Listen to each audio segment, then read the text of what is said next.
A minha apresentação, eu escolhi um tema bastante específico, que é, e novo, uma novidade que a doutrina e os tribunais ainda não perceberam a relevância que ela tem, que é a falta de fundamentação de uma decisão judicial pela ausência de aplicação de precedente. E eu vou dividir essa apresentação em duas partes. Inicialmente, de uma forma mais genérica, eu vou tratar da fundamentação das decisões judiciais no novo Código e, na sequência, eu vou passar a tratar especificamente dos últimos, principalmente o último inciso do parágrafo 1º do artigo 489, que trata da falta de fundamentação dos pronunciamentos judiciais por ausência de aplicação do precedente incidente sobre o caso.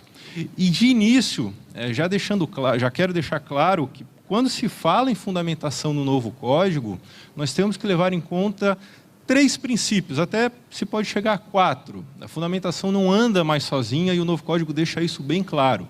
Em primeiro lugar, isso vem desde a Constituição de 88, lá no artigo 93, inciso 9, a fundamentação sempre andou lado a lado com a publicidade, o que é repetido no artigo 11 do novo CPC. É praticamente uma venda casada, onde há fundamentação de atos processuais, de pronunciamentos judiciais, esses atos devem ser públicos.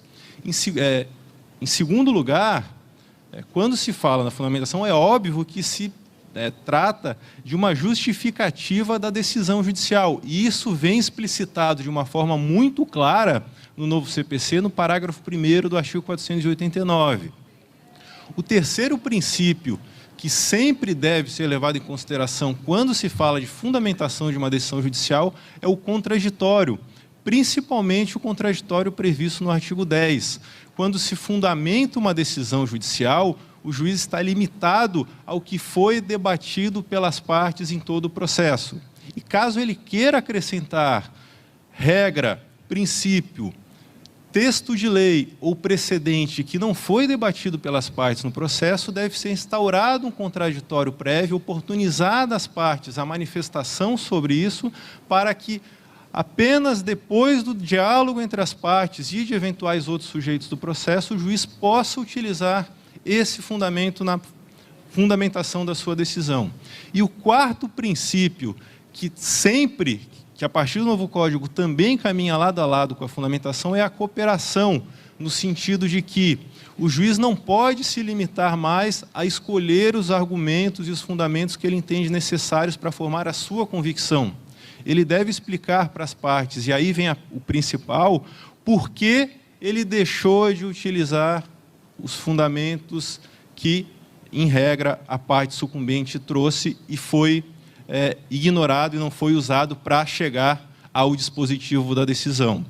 Então, quando se trata da fundamentação do novo CPC, nós não podemos mais pensar apenas na fundamentação. Nós temos que levar em conta fundamentação, publicidade, contraditório e cooperação. Sem isso, não se consegue entender e não se consegue fundamentar de forma adequada nenhum pronunciamento judicial. E o novo Código, agora, no início, tratando mais genericamente da fundamentação, o novo CPC, ele trata já, insere positiva no texto legal, conceitos que a doutrina já vinha debatendo nos últimos 20 ou 30 anos, no mínimo. Em primeiro lugar, a fundamentação no novo CPC, ela leva em conta um aspecto endoprocessual, ou seja, o juiz tem que apresentar uma justificativa para as partes e para os tribunais superiores, ou seja, deve ficar claro por que ele escolheu aquelas razões e deixou outras razões de lado, e também há um aspecto extraprocessual muito claro no novo CPC, no sentido de que a fundamentação de uma decisão judicial não interessa só às partes, não interessa só aos tribunais superiores, interessa a toda a sociedade, principalmente a todas as pessoas que estiveram, estão e futuramente estarão em situação similar à daquele caso julgado.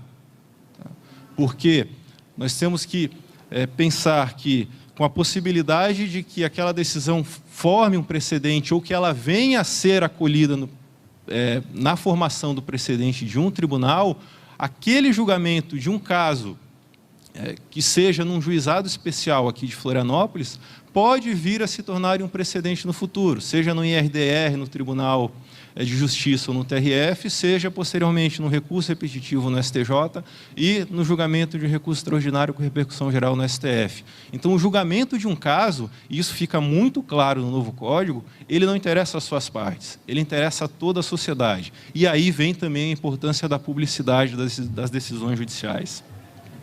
Outro ponto, ainda no aspecto interno da fundamentação, o juiz tem que desenvolver um duplo discurso. Primeiro, um discurso de explicação, ou seja, ele tem que explicar para as partes as razões pelas quais ele chegou àquela conclusão. Então, entre o relatório e o dispositivo, ele deve explicar de forma clara, objetiva, coerente, não contraditória, quais foram as razões que levaram às conclusões da decisão, e também há um sentido de justificativa, que o Código também positiva no 489, parágrafo 1º, no sentido de que não basta o juiz explicar por que ele chegou àquela conclusão, ele tem que explicar também para as partes na decisão por que ele não chegou a outras decisões que seriam possíveis naquele caso. E essa é uma parte muito importante, porque, é claro, a parte sucumbente, aquela que tem interesse no recurso, ela tem um interesse em dialogar com aquilo que não foi utilizado na decisão, e não com aquilo que foi acolhido na fundamentação da decisão judicial. Então, a fundamentação de uma decisão judicial, ela tem que ser suficiente não só para o juiz, mas também para as partes, para os tribunais superiores e para toda a sociedade, principalmente as pessoas que estão e possam vir a estar em situação semelhante à das pessoas que estão no caso julgado.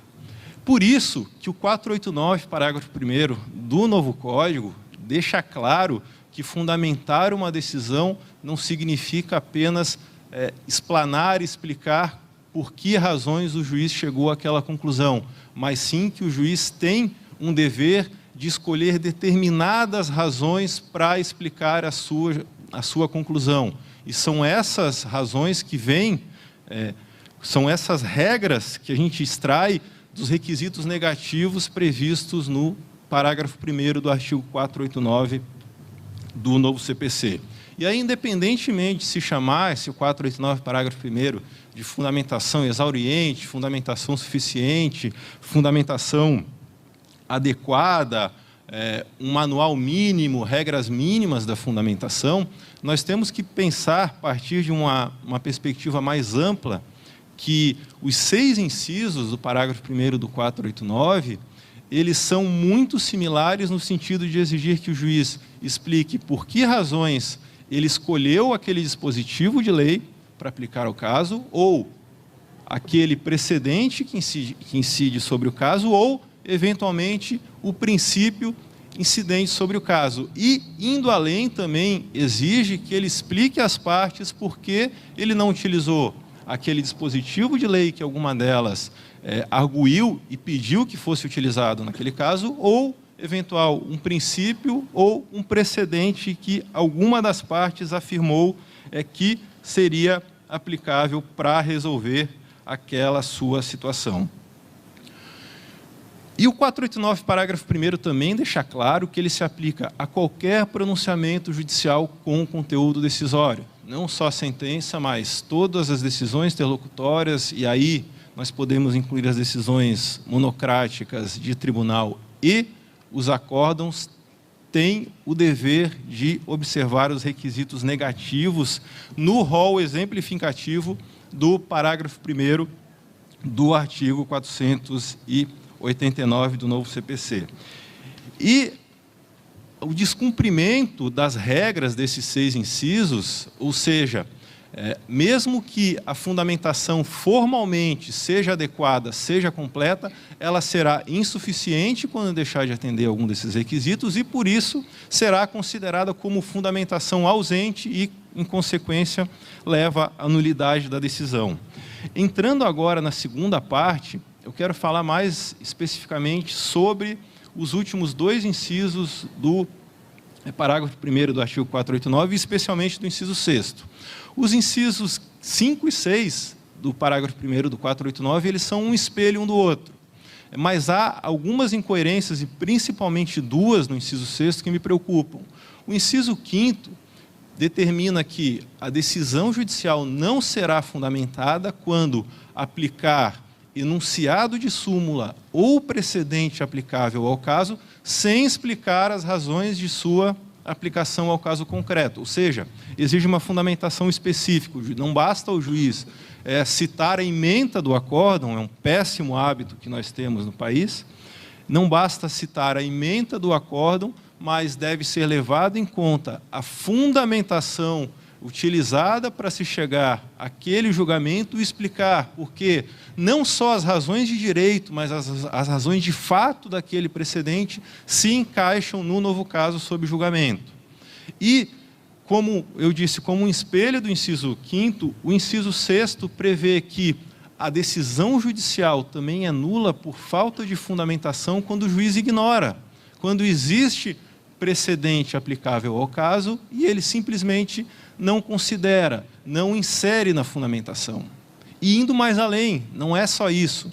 A decisão judicial também é nula por ausência de fundamentação quando o juiz faz menção à existência do precedente e diz que não ignora, mas que não concorda com as conclusões adotadas. Tá? Isso também leva à nulidade da decisão por ausência de fundamentação. Entrando agora nos dois pontos que me preocupam do inciso 6º.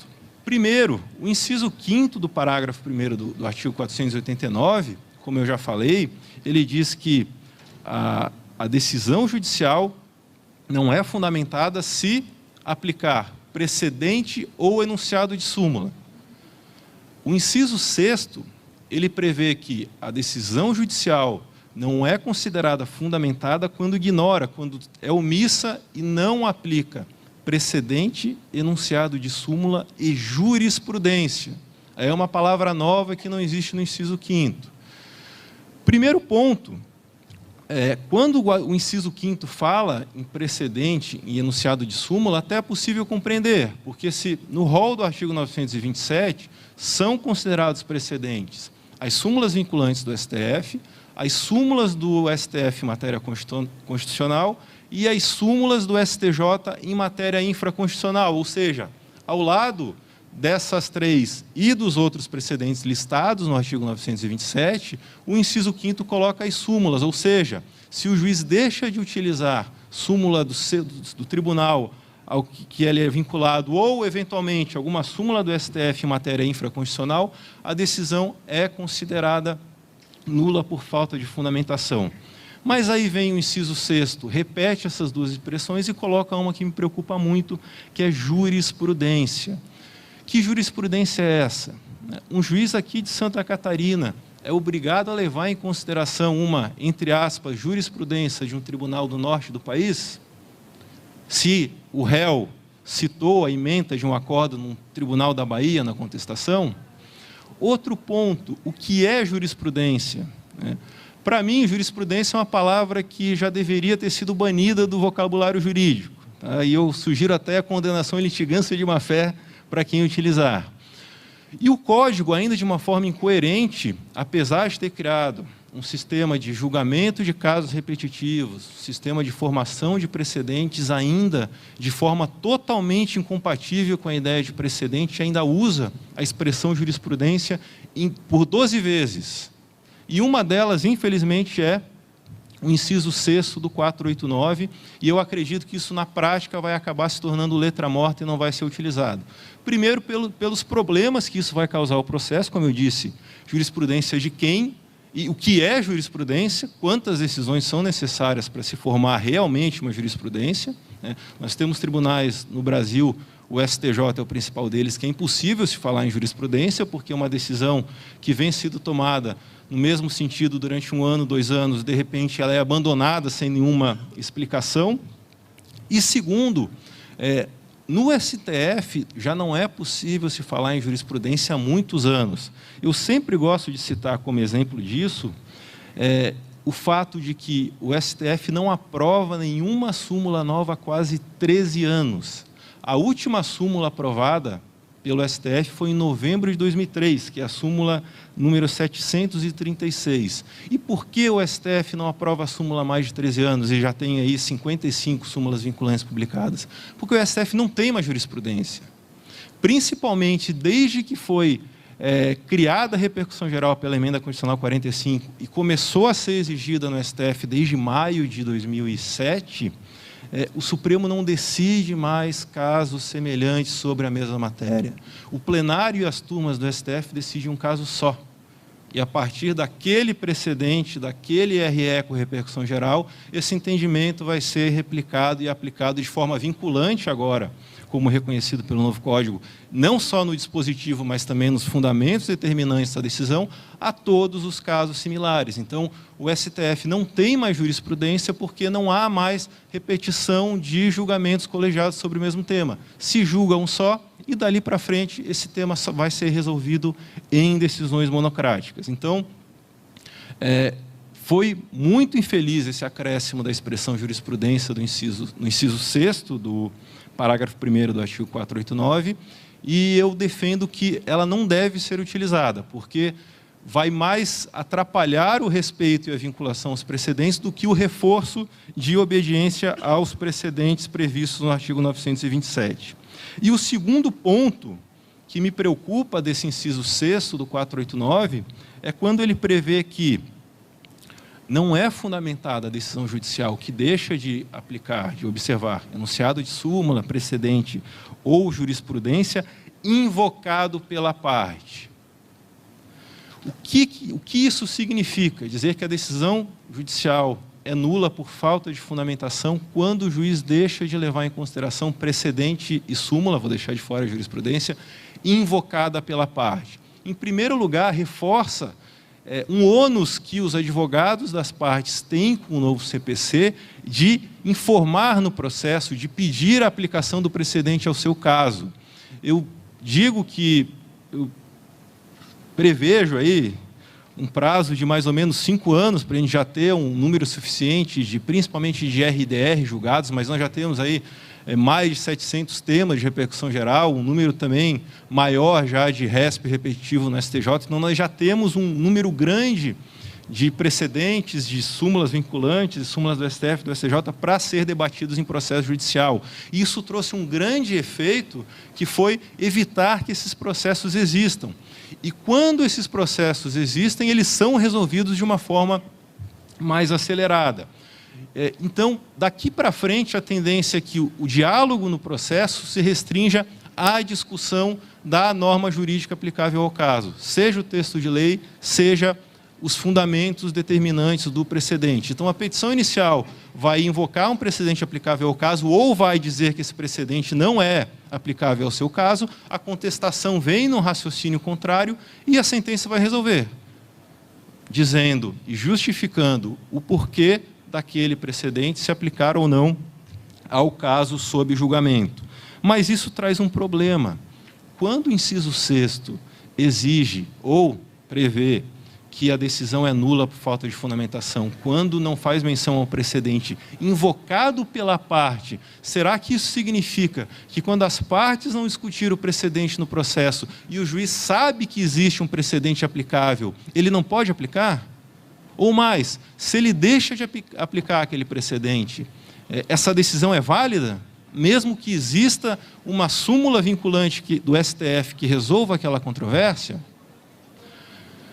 Pela leitura do inciso 6º do 489, parágrafo 1º, a resposta seria sim, mas a minha resposta é não. E aí eu busco a solução não só nessa leitura isolada do inciso 6º do 489, parágrafo 1º, mas em outros 3 dispositivos do novo CPC. O primeiro é o 1022, parágrafo único. O 1022, parágrafo único, traz como hipótese de cabimento de embargo de declaração por presunção absoluta de omissão, o inciso 2 fala na ausência de cumprimento dos requisitos do 489, parágrafo 1º, e o inciso 1º faz menção a alguns precedentes só. Fala em julgamento de casos repetitivos e incidente de assunção de competência. Então, será que quando as partes não discutem e o juiz deixa de aplicar o caso um julgamento do STF em ação direta de inconstitucionalidade, por exemplo, a decisão judicial não é fundamentada? Pela leitura do 489, parágrafo 1º e do 1022, parágrafo único, a resposta também seria não. Mas a minha resposta continua sendo sim, porque isso também ainda não é suficiente. Nós temos que levar também em conta o brocado latino do iura novit curia, ou seja, ainda que não foi, apesar da limitação grande feita pelo artigo 10 do novo Código, não foi totalmente revogado. O juiz tem sim o dever de conhecer o direito e aplicar no caso concreto, ainda que as partes não tenham dialogado sobre ele. E aí nós temos que voltar para o artigo 10 do novo CPC.